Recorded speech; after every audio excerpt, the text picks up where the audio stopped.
Welcome to YOUCANIC. In this video we're going to show you how to restore the seats on a vehicle. So this applies basically if your vehicle has leather or leatherette seats. So here we have a Mercedes, but this procedure basically works on any make and model. What you'll need to do is before you even get started, you need to order dye for your vehicle, and in order to find what the correct dye color is, you have a few options. One of them is, it's probably the easiest one, is to locate the VIN number on your vehicle, and it's going to be right here on the sticker on the side. You have the VIN there, might be the sticker down there, or the VIN is going to be right there. You can see the VIN number right through the glass. So you'll take that VIN number and call your dealer. So if you got a Mercedes, call that Mercedes dealer. If you have a Ford, call your local. You can call any national Ford dealer for that matter. But so basically call any dealer that for your make and give them your VIN number, and then say, I'm trying to find out the color code for the interior. Now one thing to keep in mind is some vehicles will have the color code on the sticker, which will be either here or might have a separate sticker. This Mercedes, for example, that only have the color code. You can see the color code right there, but that's only for the exterior color, so it doesn't have the interior color. Some makes will have the interior color on that sticker as well, so you just have to find out your make and how you can find that color code.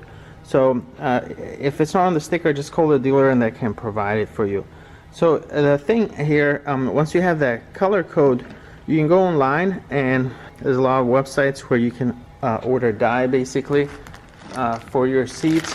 So we have this, and we'll have some links on our step-by-step guide, and where you can, different companies where you can buy this dye. But you'll use that. You'll need to prep the area, which we'll show you in a minute, and then dye it. It's good to give about 4 or 5 coats. You put the first coat on, you let it dry really well, and then you come back and you apply more. But you do 4 or 5 coats. And one thing to keep in mind is that you can see here, and we'll show you the end results, but the finish, the texture might be a little bit different.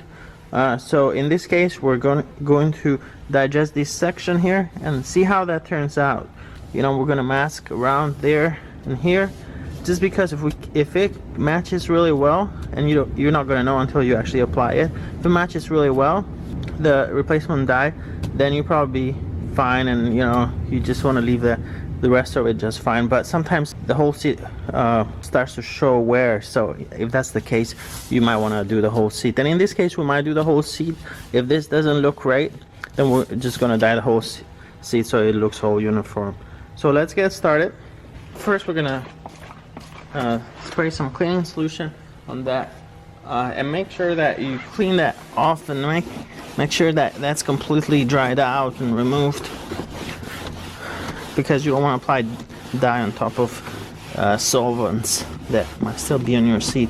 And the best thing to do is there's cleaners for these type of seats, so that would be a lot better.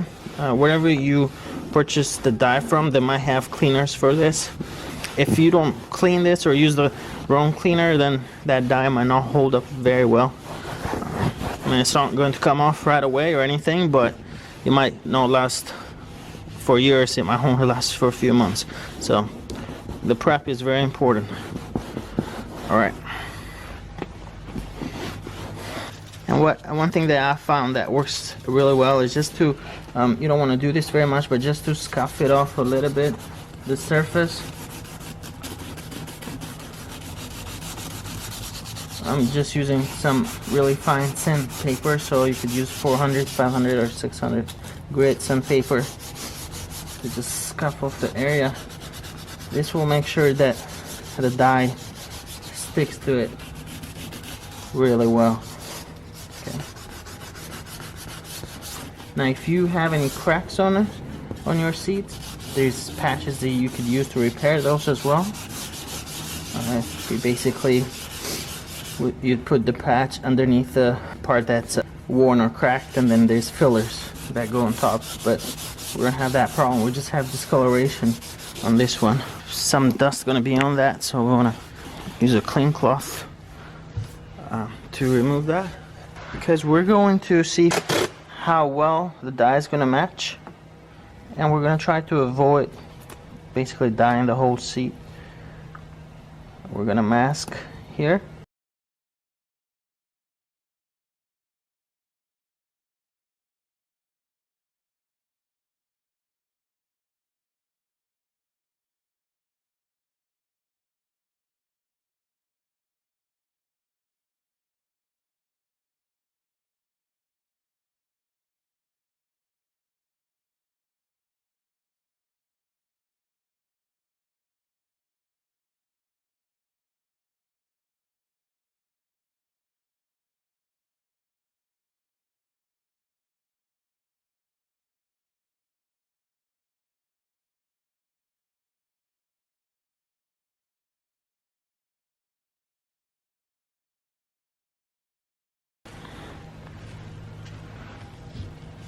So you're going to take your sponge and then your dye, and you start applying it.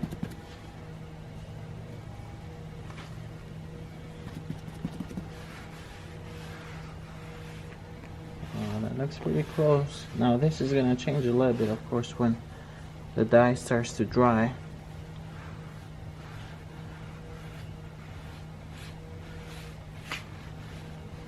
So what you want to also want to make sure you don't leave any of the dye starts to drip on where it's sewed right there, because then you're gonna just have built up and it's just not gonna look nice.